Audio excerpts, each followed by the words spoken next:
Pasal 1 Angka 14 Undang-Undang Nomor 20 Tahun 2003 tentang Sistem Pendidikan Nasional atau Undang-Undang Sisdiknas telah menentukan bahwa pendidikan anak usia dini merupakan bagian penting dari sistem pendidikan nasional, yakni sebagai suatu upaya pembinaan yang ditujukan kepada anak sejak lahir sampai dengan usia 6 tahun untuk membantu pertumbuhan dan perkembangan jasmani dan rohani agar anak memiliki kesiapan dalam memasuki pendidikan lebih lanjut. 2. Pasal 28 ayat 2 Undang-Undang Sisdiknas juga telah menentukan bahwa pendidikan anak usia dini layaknya jenjang pendidikan nasional lainnya dapat dilaksanakan melalui jalur pendidikan formal dan non-formal. Pendidikan formal dan non-formal pada dasarnya tidak terdapat perbedaan. Hanya saja pendidikan formal sudah pasti dilaksanakan terstruktur dan berjenjang. Sedangkan pendidikan non-formal dapat terstruktur dan berjenjang, dapat pula tidak atau secara sukarela. 3. Pada pasal 28 ayat 3 dan 4 Undang-Undang Sisdiknas telah membagi jenis pendidikan, satuan pendidikan PAUD formal dan non-formal ya Bu ya. Ya. PAUD formal berbentuk taman kanak-kanak atau TK, Raudatul Atfal atau bentuk lain yang sederajat. Sedangkan PAUD non-formal berbentuk kelompok bermain, taman penitipan anak, TPA atau bentuk lain yang sederajat. Keduanya sama-sama dibebankan kewajiban, yakni sama-sama wajib menciptakan suasana pendidikan yang bermakna, menyenangkan, kreatif, dinamis, dan dialogis. Sama-sama diwajibkan untuk memiliki komitmen secara profesional dan sama-sama diwajibkan memberikan teladan, menjaga nama baik lembaga profesi dan kedudukan sebagai pendidik.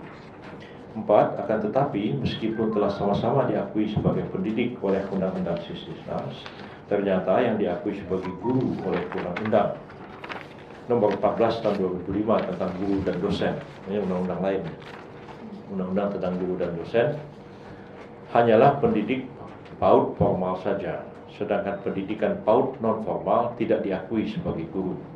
Hal ini dapat diketahui dari definisi guru pada Pasal 1 Angka 1 Undang-Undang Guru dan Dosen yang menyatakan guru adalah pendidik profesional dengan tugas utama mendidik, mengajar, membimbing, mengarahkan, melatih, menilai, dan mengevaluasi peserta didik pada pendidikan anak usia dini, jalur pendidikan formal, pendidikan dasar, dan pendidikan menengah. 5. Bahwa akibat pengaturan parsial tersebut, hak-hak pendidik PAUD non-formal menjadi terabaikan. Tidak ada jaminan hukum, tidak ada jaminan kesejahteraan, dan tidak ada pula jaminan untuk mengembangkan diri melalui profesinya. Padahal semua hal itu telah dijamin dalam Undang-Undang Dasar tahun 1945. Dengan tidak diakuinya pendidik PAUD non-formal sebagai guru, maka semua jaminan hak-hak sebagai guru yang dijamin dalam Undang-Undang Guru dan Dosen tidak akan pernah dapat dinikmati oleh pendidikan PAUD non-formal. Di antaranya pendidik PAUD non-formal tidak akan pernah dapat memperoleh penghasilan di atas kebutuhan hidup minimum dan jaminan kesejahteraan sosial, dan tidak akan pernah memperoleh kesempatan untuk mengembangkan dan meningkatkan kualifikasi akademik dan kompetensi. Atas dasar itu, dengan kondisi demikian kami memutuskan untuk melakukan pengujian atas definisi guru pada Pasal 1 Angka 1 Undang-Undang Guru dan Dosen, supaya pendidikan PAUD non-formal juga diakui sebagai guru. Setelah diakui sebagai guru, maka segala jaminan hak atas guru yang diatur dalam Undang-Undang Guru dan Dosen menjadi dapat dinikmati sebagaimana mestinya. Pengujian ini adalah pintu pertama bagi pendidik PAUD non-formal untuk mendapatkan jaminan kesetaraan hak sebagai seorang guru. Itu dasarnya. Jadi ini memuji Pasal 1 Angka 1 definisi guru. Ya, guru adalah pendidik profesional dengan tugas utama mendidik, mengajar, membimbing, mengarahkan, melatih, menilai, dan mengevaluasi peserta didik pada pendidikan anak usia dini di jalur pendidikan formal, pendidikan dasar, dan pendidikan menengah. Jadi disebutkan guru peserta mengajar itu peserta didik pada pendidikan anak usia dini di jalur pendidikan formal. Sedangkan pendidikan non formal itu tidak masuk definisi guru seperti yang disebutkan dalam Pasal 1 Angka 1 dari Undang-Undang tentang Guru dan Dosen. Jadi kita mau uji ini dengan pasal-pasal UUD 45 tentang kesetaraan, tentang keadilan, dan tentang adanya kepastian hukum. Sebab diakui bahwa pendidikan itu ada formal, ada non-formal. Sama-sama diakui. Pendidikan anak usia dini ada yang formal, ada yang non-formal. Nah, tapi ketika bicara tentang guru, yang diakui sebagai guru hanyalah guru bagi pendidikan PAUD yang formal. Pendidikan PAUD yang non-formal itu tidak diakui sebagai guru. Lalu mereka tidak mendapatkan hak-hak yang wajar sebagai seorang guru, padahal tugas mereka sama, fungsinya sama, tetapi ada pembedaan perlakuan antara guru formal, guru pada PAUD formal dengan guru PAUD non formal. Karena itu ini akan diuji.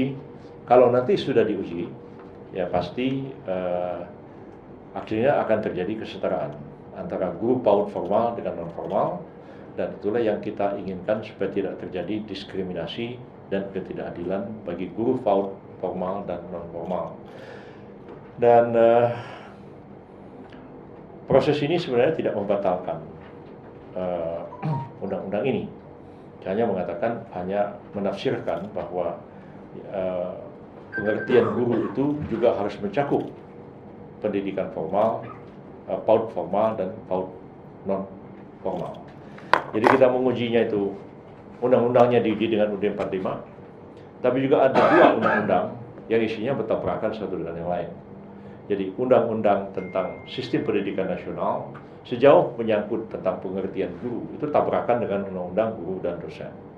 Jadi kalau ada dua undang-undang yang saling bertabrakan isinya, berarti tidak ada kepastian hukum. Karena tidak ada kepastian hukum, maka kewenangan Mahkamah Konstitusi untuk menguji pasal itu, apakah dia akan membatalkannya atau dia akan menafsirkannya sedemikian rupa sehingga ketidakpastian hukum itu menjadi hilang dan kesetaraan akan terjadi. Jadi itu dari sisi kami akan lakukan. Jadi beberapa waktu yang lalu kami juga sudah menguji peraturan Menteri Menteri Menpan RB, Menteri Penertiban Perdagangan Perdagangan dan Reformasi Birokrasi tentang guru honor yang sampai saat ini tidak bisa diangkat, ya, yang terutama batasnya itu 35 tahun. Jadi itu juga dasarnya ketidakadilan. Ada orang menjadi guru dari umur 20 tahun sampai umur 35. Pas umur 36 tahun dia nggak bisa diangkat. Tapi ada guru baru umur 20 tahun, 22 tahun dia diangkat. Jadi gimana sih kalau kita pikirnya ini sudah lama menjadi guru honor kok nggak bisa diangkat karena terbentur pada usia. Jadi saya minta supaya diuji oleh Mahkamah Agung, dan dengan demikian guru honor itu harusnya yang diangkat makin lebih lama mengabdi, makin harusnya mendapat prioritas untuk diangkat, ya, tanpa ada batasan usia itu, sepanjang dia belum pensiun saja. Jadi kalau misalnya udah umurnya 50, ya angkatlah. Mungkin dia sudah 30 tahun untuk jadi guru honor. Kan lebih pantas dia diangkat ya daripada guru yang baru mengajar setahun 2 tahun diangkat. Jadi cukup banyak yang kami tangani masalah terkait dengan guru ini. Mudah-mudahan ada perubahan lah. Mengenai berapa jumlah guru PAUD non formal ini, maka Ibu akan bisa menerangkannya kepada saudara semua. Terima kasih.